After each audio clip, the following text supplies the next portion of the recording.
Assalamualaikum warahmatullahi wabarakatuh. Perkenalkan, nama saya Ismi Jilansyah, NIM 2014 050035, jurusan Tadris Bahasa Inggris dari Universitas Islam Negeri Padang. Baik, di video kali ini saya akan menjelaskan sejarah HAM di Indonesia dan HAM dalam Islam. Baik, sebelum memasuki sejarah hak asasi manusia di Indonesia, terlebih dahulu kita harus mengetahui pengertian HAM. Apa itu hak asasi manusia? Baik, menurut para ahli, salah satunya ialah HAM menurut John Locke. Hak asasi manusia adalah hak yang langsung diberikan Tuhan kepada manusia sebagai hak yang kodrati. Oleh sebab itu, tidak ada kekuatan di dunia ini yang mencabutnya. HAM memiliki sifat yang mendasar dan suci. Selanjutnya ialah HAM menurut Jan Matterson. Jan Matterson ini adalah anggota Komisi HAM di PBB. Beliau mengatakan HAM adalah hak-hak yang ada pada setiap manusia yang tanpanya manusia mustahil hidup sebagai manusia. Selanjutnya ialah HAM menurut Miriam Budiarjo.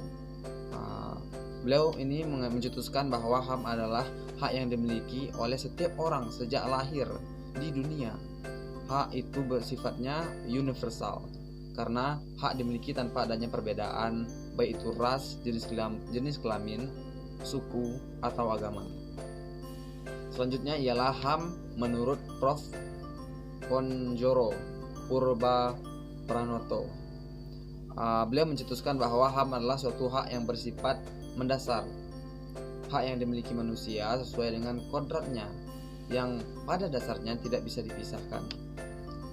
Selanjutnya ada juga HAM menurut undang-undang, yang mana HAM menurut Undang-Undang Nomor 39 Tahun 1999 yang berbunyi, HAM adalah seperangkat hak yang melekat pada diri manusia sebagai ciptaan Tuhan yang Maha Esa. Hak tersebut merupakan anugerah yang wajib dilindungi dan dihargai oleh setiap manusia. Baik, adapun kesimpulan dari berbagai pengertian HAM di atas atau dari yang tadi saya jelaskan, HAM adalah suatu kebutuhan yang harus dimiliki oleh manusia sejak dirinya ada dalam kandungan. Nah, baik. Setelah kita mengetahui apa itu pengertian HAM tadi, selanjutnya kita akan membahas sejarah HAM di Indonesia. Hak asasi manusia di Indonesia dianggap sangat sakral. Kenapa dianggap sangat sakral? Nah, karena hak asasi manusia ini diperjuangkan dengan sepenuh jiwa, serta sangat sejalan dengan kehidupan berbangsa dan bernegara. Indonesia telah ikut bersama negara lain untuk memperjuangkan HAM, memasukkan rasa kemanusiaan dalam perundang-undangan, sebab hal tersebut merupakan fundamental.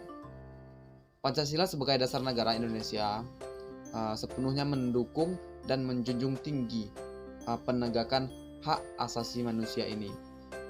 Sejarahnya diawali kemerdekaan Indonesia, muncul tokoh seperti Muhammad Hatta.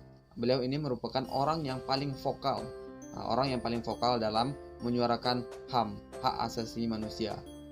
Indonesia dalam memperjuangkan haknya sebagai bangsa harus melewati beberapa fase, seperti halnya pembentukan organisasi. Adapun organisasi yang kami maksud di sini ialah organisasi yang didirikan tersebut mewadahi banyak orang yang dimana untuk merasa sadar bersama-sama memiliki hak yang harus diperjuangkan dan dicapai. Organisasi yang dibangun memperjuangkan hak-hak masyarakat dengan cara berbeda, namun pada hakikatnya memiliki tujuan yang sama untuk menghapuskan kolonialisme di tanah Indonesia. Selanjutnya kita akan membahas tentang perkembangan pemikiran HAM di Indonesia. Pemikiran HAM periode sebelum kemerdekaan yang paling menonjol pada Indis Partij adalah hak untuk mendapatkan kemerdekaan serta mendapatkan perlakuan yang sama, yaitu hak kemerdekaan. Sejak kemerdekaan pada tahun 1945 sampai sekarang di Indonesia ini telah berlaku 3 undang-undang dasar dalam 4 periode, yaitu Pertama ialah periode 18 Agustus 1945 sampai dengan 27 Desember 1949. Itu berlakunya Undang-Undang Dasar 1945. Selanjutnya ialah periode 27 Desember pada tahun 1949 sampai dengan 17 Agustus 1950 berlaku Konstitusi Republik Indonesia Serikat. Selanjutnya ialah periode 17 Agustus sampai 5 Juli 1959 berlakunya Undang-Undang 1950. Selanjutnya juga ada di periode 5 Juli 1959 sampai dengan sekarang berlaku kembali Undang-Undang Dasar 1945. Nah, pembahasan yang terakhir ialah HAM dalam Islam. Hak asasi manusia dalam Islam tertuang secara jelas untuk kepentingan manusia lewat syariah. Islam diturunkan melalui wahyu. Menurut syariah, manusia adalah makhluk bebas yang mempunyai tugas dan tanggung jawab, dan karenanya ia memiliki atau mempunyai hak dan kebebasan. Pada dasarnya adalah keadilan yang ditegakkan atas dasar persamaan tanpa pandang bulu, artinya tugas yang diemban tidak akan terwujud tanpa adanya kebebasan, sementara kebebasan secara eksistensial tidak terwujud tanpa adanya tanggung jawab itu sendiri. Adapun sistem HAM, hak asasi dalam Islam, mengandung prinsip-prinsip dasar tentang persamaan, kebebasan dan penghormatan terhadap sesama manusia. Adapun hal ini sesuai dengan firman Allah Subhanahu wa taala dalam surat Al-Hujurat ayat 3 yang mana artinya, hai manusia, sesungguhnya kami ciptakan kamu dari laki-laki dan perempuan, dan kami jadikan kamu itu berbangsa-bangsa dan bersuku-suku agar kamu saling mengenal.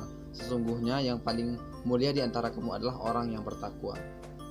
5 hal pokok yang terangkum dalam Al-Huquq Al-Insaniyah fil Islam, yaitu artinya hak asasi manusia dalam Islam.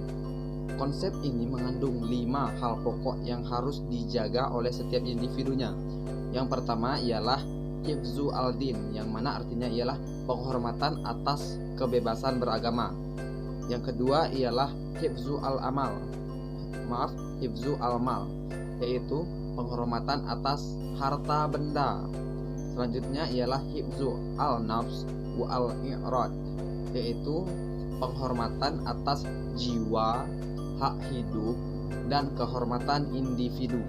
Selanjutnya ialah hifzu al-aql, yaitu penghormatan atau kebebasan untuk berpikir.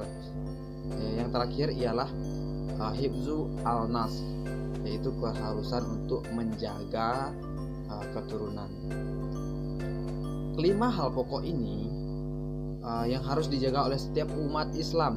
Supaya apa? Supaya nantinya menghasilkan tatanan kehidupan yang lebih manusiawi, berdasarkan atas penghormatan individu atas individu, individu dengan masyarakat, masyarakat dengan masyarakat, dan masyarakat dengan negara, dan komunitas agama dengan komunitas agama lainnya.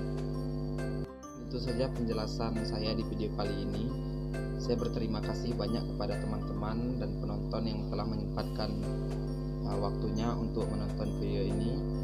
Saya juga berharap semoga video ini bisa bermanfaat bagi kita semua, bermanfaat bagi khalayak ramai, dan semoga juga bisa bermanfaat dan tentunya pasti bermanfaat bagi diri saya sendiri. Saya akhiri, wassalamualaikum warahmatullahi wabarakatuh.